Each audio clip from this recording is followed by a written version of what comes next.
A hanseníase é uma das doenças mais antigas do mundo, uma das mais conhecidas.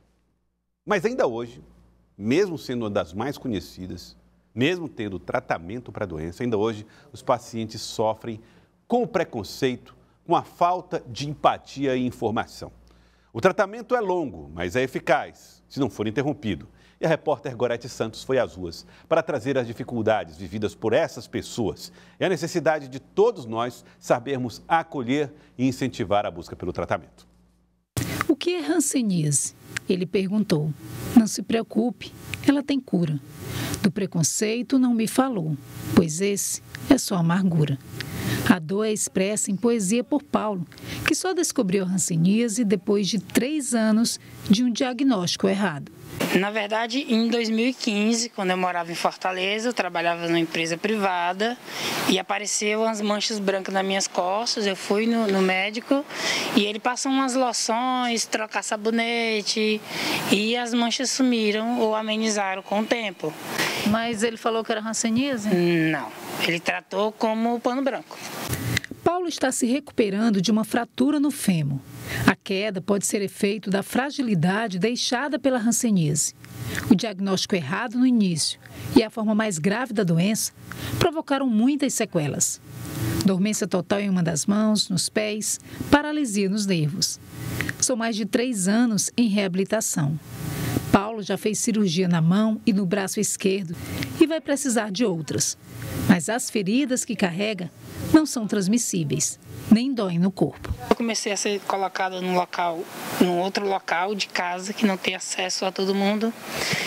E aí eu entrei num processo profundo de tristeza.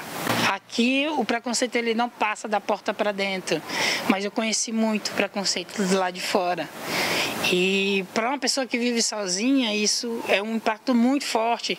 No Brasil, o tratamento é garantido pelo SUS. Com 15 dias de medicamento, já não há risco de transmissão.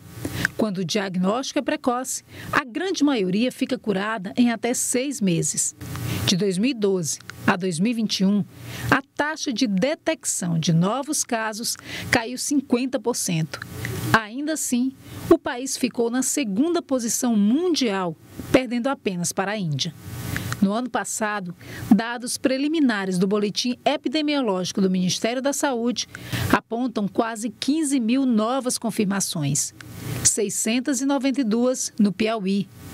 Esse número é cerca de 70% menor do que 7 anos atrás. Porém, o estado ainda mantém o 4º pior índice proporcional do país. Olívia Dias é voluntária do MOHAN, o movimento de reintegração das pessoas atingidas pela hanseníase no Piauí, e coordenadora do Núcleo de Hanseníase e Tuberculose do CEATEM, o Centro de Inteligência em Agravos Tropicais, Emergentes e Negligenciados da Universidade Federal do Piauí. Para a doutora em enfermagem, os motivos da endemia são claros. Historicamente, pela Organização Mundial da Saúde, no Ministério da Saúde, é uma doença negligenciada, mas para além disso, é uma doença de pessoas negligenciadas. Então, por isso é uma doença negligenciada, inclusive em pesquisa, investimento de pesquisa, de novos fármacos, de novos tratamentos. É preciso vencer ainda os estigmas que fazem a doença chegar a 2023, excluindo e silenciando milhões de pessoas em todo o planeta. É uma doença transmissível, mas a transmissão dela precisa de um contato prolongado.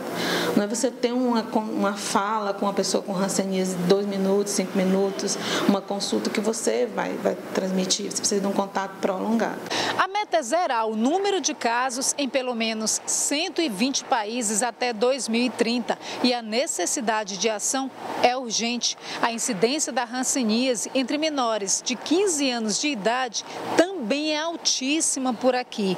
São 3 casos para cada grupo de 100 mil habitantes, segundo dados da CESAP. É o triplo da referência estabelecida pela Organização Mundial de Saúde.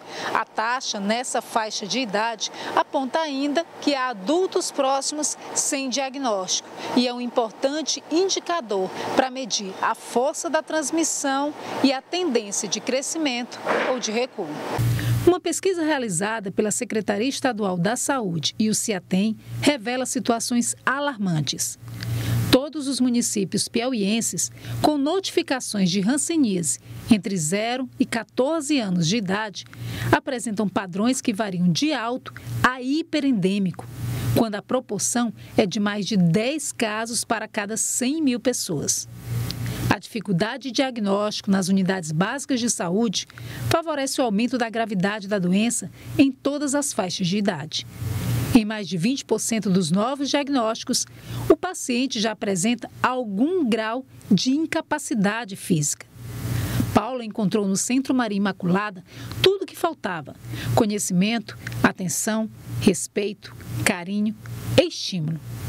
Passar uma pequena argola de uma mão para outra, sem tato, por trás de si mesmo, é um desafio. A cada terapia, um novo obstáculo a superar. Esperança de autonomia. É complicado falar sobre isso, mas precisa não ser complicado. A aceitação é o primeiro passo. Aceitar que você tem uma doença, mas ela tem tratamento, é gratuito pelo SUS e ela tem cura. Mas você tem que cuidar.